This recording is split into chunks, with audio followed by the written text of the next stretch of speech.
Po yung latest IR pendings ng CBD Naga as of June 24.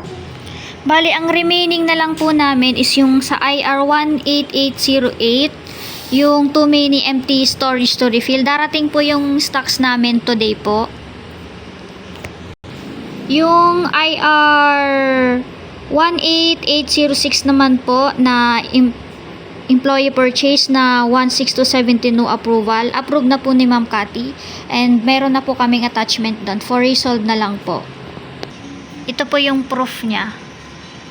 Approve na po ni Ma'am Cathy. Dito naman po sa IR 18804, ito nga po, iniintay na lang po namin yung stocks na dumating ngayong delivery po. Para ma-resolve na po siya. Ito naman pong IR 18807, yung overdue po na AR. Bali, paid na po siya. For resolve na lang po siya ni Ma'am Cherry. Ito po yung proof niya. Zero balance na po.